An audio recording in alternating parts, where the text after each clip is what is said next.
بسم اللہ الرحمن الرحیم۔ امیر کلا الموت مہدی علوی حسن بن صبا کے جال میں پوری طرح پھنس چکا تھا۔ وہ حسن بن صبا کی تربیت یافتہ لڑکی خدیجہ کی حسین زلفوں میں الجھ گیا تھا۔ رات کے کھانے کے بعد وہ حسن بن صبا کے پاس گیا۔ اسے اس احترام سے بٹھایا گیا جس احترام کا وہ حقدار تھا، اور اسے بتایا گیا کہ امام یعنی حسن بن صبا عبادت میں مصروف ہیں اور کچھ دیر بعد باہر آئیں گے۔ مہدی علوی اس کے انتظار میں بیٹھ گیا۔ حسن بن صبا جس عبادت میں مصروف تھا وہ یہ تھی کہ وہ شراب پی رہا تھا اور اس کے ساتھ اس کی زنانہ گروہ کی دو سب سے زیادہ حسین لڑکیاں تھیں۔ اسے اطلاع دے دی گئی کہ امیر الموت ملنے آیا ہے۔ خاصا انتظار کروا کر حسن بن صبا اس کمرے میں آیا جہاں مہدی علوی بیٹھا تھا۔ مہدی علوی اسے اٹھ کر اس طرح ملا کہ اس کے آگے رکوع میں چلا گیا اور اس کے گھٹنے چھو لیے۔ مہدی علوی کی اہمیت صرف یہ تھی کہ وہ الموت کا امیر تھا، اس کے علاوہ کچھ بھی نہیں تھی۔ وہ جنگجو بھی نہیں تھا اور اس نے کوئی لڑائی فتح نہیں کی تھی۔ وہ ولی اللہ بھی نہیں تھا اور وہ صوفی بھی نہیں تھا، عالم دین بھی نہیں تھا۔ وہ قلعے یا کسی بھی شہر کے امراء جیسا ایک امیر تھا۔ وہ عیش و عشرت کا دل دادا تھا اور اسی کو وہ زندگی سمجھتا تھا۔ اس میں وہ عیب تھا جو امراء میں ہوتا تھا۔ وہ حسین عورتوں کا شدائی اور خزانے کا متمنی تھا۔ حسن بن صبا نے اس کی یہ خواہش معلوم کر لی تھی کہ وہ اس کے گروہ کی ایک بڑی ہی خوبصورت اور جوان عورت خدیجہ کے ساتھ شادی کرنا چاہتا ہے۔ یا امام، مہدی علوی نے حسن بن صبا سے منت سماجت کے لہجے میں کہا، آپ نے کہا تھا کہ آپ مجھے چلہ کاٹنے کے سلسلے میں کچھ رہنمائی کریں گے۔ آپ اچھے وقت آ گئے ہیں۔ حسن بن صبا نے کہا، مجھے گزشتہ رات اشارہ ملا ہے کہ آپ کہاں بیٹھ کر چلہ کریں گے۔ یہ سوچ لیں کہ چلہ 40 دن کرنا پڑے گا۔ آپ ایک جگہ بیٹھے رہیں گے اور 40 دن وہیں گزارنے ہوں گے۔ یا امام، مہدی علوی نے کہا، آپ جو بتائیں گے وہ میں کروں گا۔ گزشتہ رات ہی مجھے صاف ایک تصویر نظر آئی ہے۔ حسن بن صبا نے کہا، کسی بھی وقت میں آپ کو بلاؤں گا، آپ نے اسی وقت جنگل کی طرف میرے ساتھ چلنا ہوگا۔ وہاں اس جگہ کا اشارہ ملے گا جہاں آپ ایک دائرے میں بیٹھ کر چلہ کریں گے۔ میں آپ کو بتاؤں گا کہ آپ نے پڑھنا کیا ہے۔ یہ ایک ورد ہوگا جو آپ 40 دن کریں گے۔ دن نہیں بلکہ رات کہیں، کیونکہ چلہ رات کو ہوگا۔ دن کے وقت آپ سو سکتے ہیں اور آپ نے اپنے خیمے کے اندر ہی رہنا ہے۔ حسن بن صبا نے مہدی علوی میں وہ تمام کمزوریاں پیدا کر کے انہیں اس کی عقل پر غالب کر دیا تھا جن انسانی کمزوریوں نے بادشاہیوں کے تختے الٹے ہیں۔ ان کمزوریوں میں ایک تو خوبصورت عورت ہے، دوسری ایسا خزانہ جو کبھی ختم نہ ہو، اور تیسری کمزوری یہ کہ شب و روز عیش و عشرت میں گزریں۔ مہدی علوی اپنے گھر چلا گیا۔ اگلے روز دوپہر کے وقت مہدی علوی کو حسن بن صبا نے یہ پیغام بھیجا کہ وہ گھوڑے پر سوار ہو کر فوراً آ جائے۔ حسن بن صبا خود تیار ہو کر باہر نکل آیا تھا۔ اس کا گھوڑا تیار کھڑا تھا۔ اس کے ساتھ اپنے چند ایک آدمی تھے۔ مہدی علوی تھوڑی سی دیر میں گھوڑے پر سوار ہوا اور وہ جنگل کی طرف روانہ ہو گئے۔ ایک جنگل تو وہ تھا جو بہت ہی خوشنما اور سرسبز تھا۔ لوگ وہاں سیر سپاٹے کے لیے جایا کرتے تھے، لیکن جنگل کا ایک حصہ ایسا تھا جہاں اونچی نیچی چٹانیں تھیں اور وہاں اتنی ہریالی نہیں تھی کہ اس علاقے کو دیکھنے کے قابل سمجھا جاتا۔ حسن بن صبا شہر سے بہت دور اس علاقے میں جا پہنچا۔ جگہ یہی ہے، حسن بن صبا نے کہا، لیکن یہ اشارہ ابھی ملنا ہے کہ آپ کا خیمہ کس جگہ لگایا جائے۔ یہ اشارہ ایک کبوتر دے گا۔ ایک کبوتر اڑتا آئے گا، وہ درخت پر نہیں بلکہ زمین پر بیٹھے گا۔ جہاں کبوتر زمین پر اترے گا اس جگہ خیمہ لگانا ہے اور آپ وہاں چلہ پورا کریں گے۔ حسن بن صبا نے اوپر دیکھنا شروع کیا۔ وہ فضا میں ہر طرف دیکھ رہا تھا۔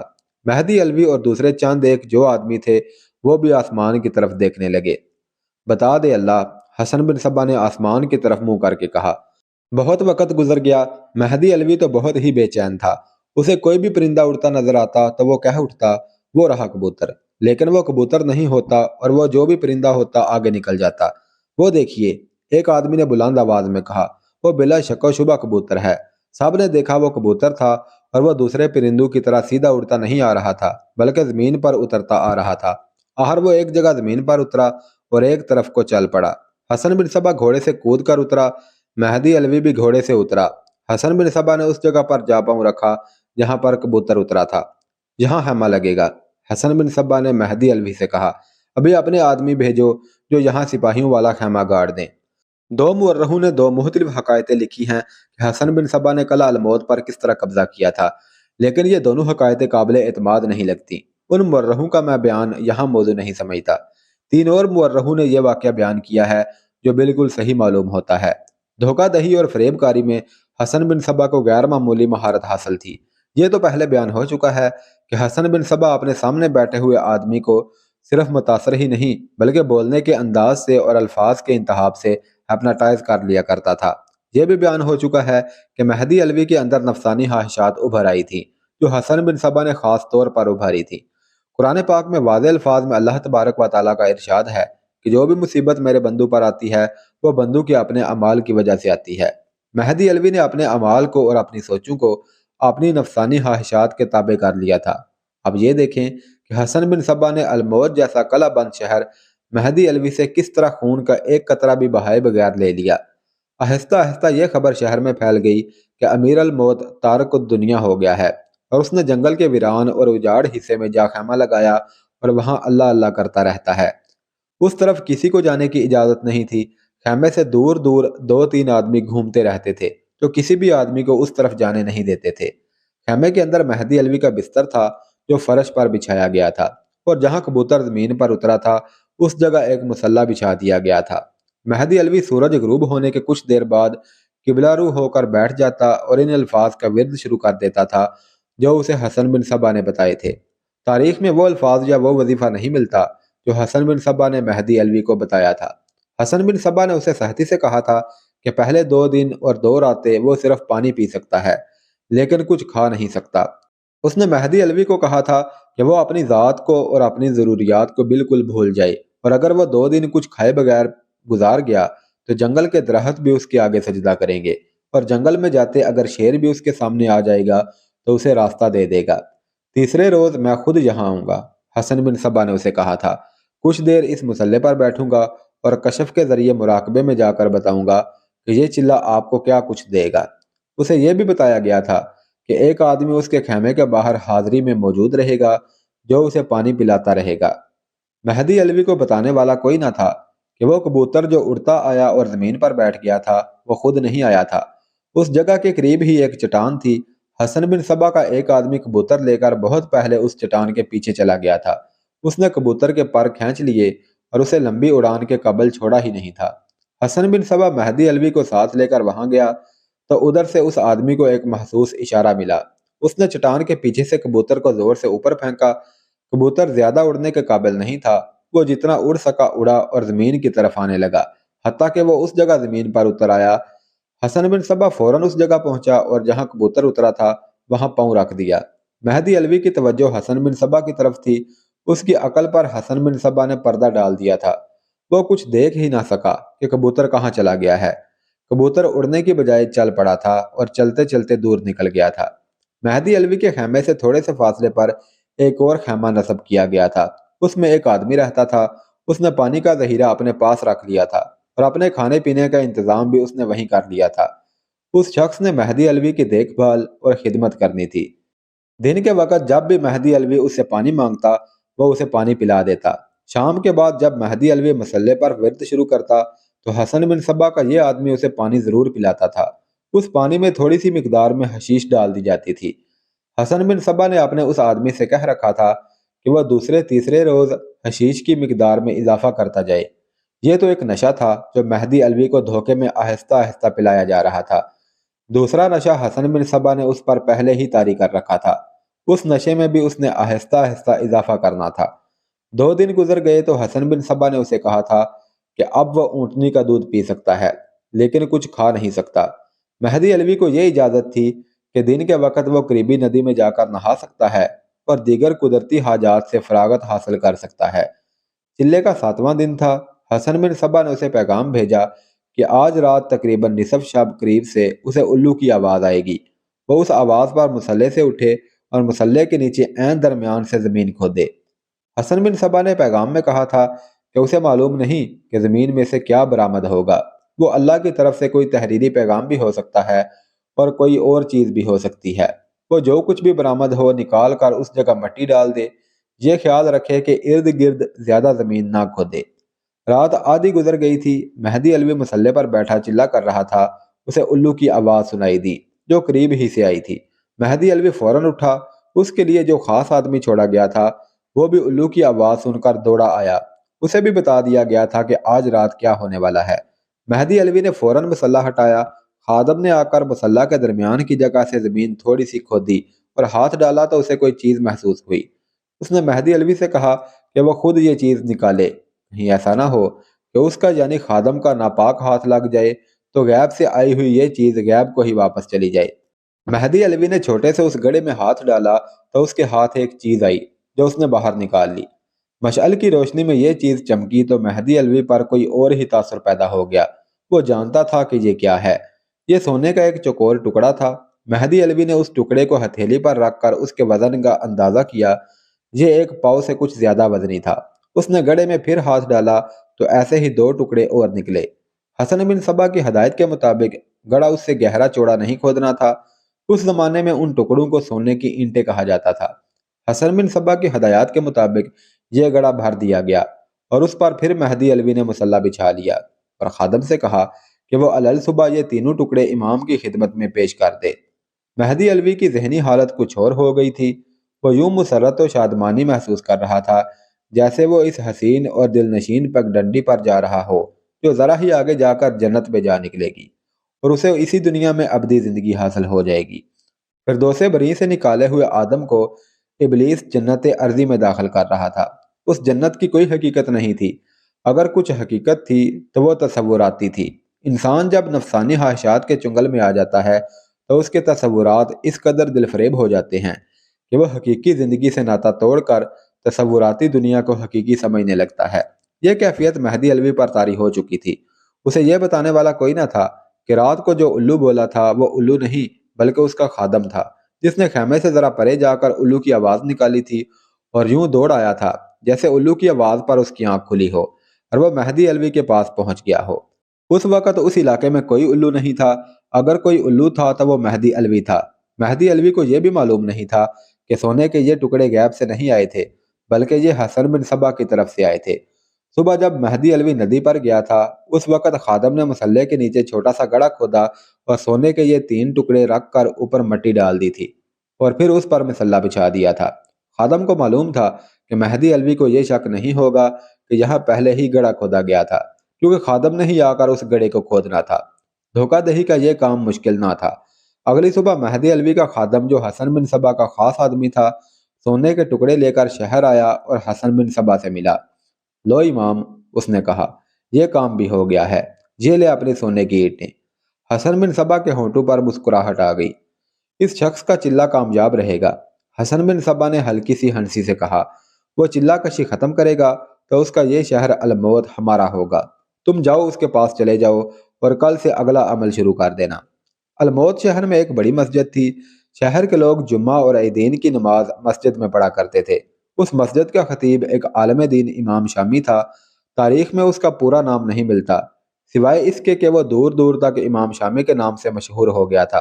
وہ کئی برسوں سے حج کے لیے گیا ہوا تھا، پھر خانہ کعبہ کا ہی ہو کر رہ گیا تھا۔ لوگ اسے بھول تو نہیں سکتے تھے لیکن وہ یہی سمجھ بیٹھے تھے کہ وہ امام شامی جیسے عالم دین سے محروم ہو گئے ہیں۔ مسجد میں ایک اور خطیب موجود تھا لیکن اس میں وہ بات اور وہ عظمت نہیں تھی جو ضعیف العمر شامی میں تھی۔ جس رات مہدی علوی کو سونے کی 3 اینٹیں مصلی کے نیچے سے ملی اس رات اچانک امام شامی آ گیا۔ لوگ فجر کی نماز کے لیے مسجد میں گئے تو امام شامی کو دیکھ کر انہیں خوشگوار دھچکا لگا۔ لوگ تو اسے پیر و مرشد کی طرح مانتے تھے۔ لوگوں نے اس کے ہاتھ چومے، اس کے آگے صرف سجدہ ریز نہ ہوئے، باقی کسر انہوں نے چھوڑی کوئی نہیں تھی۔ شہر بھر میں خوشی منائی گئی کہ شہر کا محبوب امام اور خطیب واپس آ گیا ہے۔ لوگ امام شامی کو دیکھ کر تو بہت خوش ہو گئے لیکن امام شامی لوگوں کو دیکھ کر خوش نہ ہوا۔ اس نے پہلی بات یہ دیکھی کہ فجر کی نماز کے وقت اس تعداد کے آدھے نمازی بھی نہیں تھے جو پہلے ہوا کرتے تھے۔ نماز کے بعد جب لوگ اسے مل رہے تھے تو اس نے شہر کے 2 معمر بزرگوں سے پوچھا کہ نمازی کہاں کھو گئے۔ اسے جو جواب ملا اس جواب نے اسے پریشان کر دیا۔ ابھی اسے تفصیلات معلوم نہیں ہوئی تھی، صرف یہ پتہ چلا کہ ایک اور امام شہر میں آ گیا ہے جو مسجد میں تو کبھی نہیں آیا لیکن اپنے گھر میں سنا ہے ہر وقت عبادت میں مصروف رہتا ہے۔ یہ بھی بتایا گیا کہ لوگ اسے امام اور ولی اللہ ہی نہیں بلکہ نبی تک تسلیم کرنے پر آ گئے ہیں۔ امام شامی چپ رہا۔ اس نے کسی سے سوال نہ کیا، نہ کسی سے کوئی تفتیش کی۔ اس نے سوچ لیا تھا کہ وہ امیر شہر مہدی علوی کے پاس جائے گا اور اس سے پوچھے گا کہ شہر میں یہ کیا انقلاب آ گیا ہے اور یہ کون سا امام ہے جو مسجد کی بجائے اپنے گھر اکیلا ہی عبادت کرتا ہے۔ مہدی علوی عبادت گزار یا زاہد و پارسا تھا یا نہیں، یہ ایک الگ بات ہے۔ وہ امام شامی کا مرید تھا اور دل و جان سے اس کی قدر کرتا تھا، قدر بھی اس حد تک کہ انتظامی امور میں امام شامی سے مشورہ لیا کرتا اور آخری بات امام شامی کی ہی چلتی تھی۔ نماز سے اور ملاقاتیوں سے فارغ ہو کر امام شامی مہدی علوی کے گھر چلا گیا۔ مہدی علوی کی 2 بیویاں تھیں، 2 بیٹے اور 3-4 بیٹیاں تھیں۔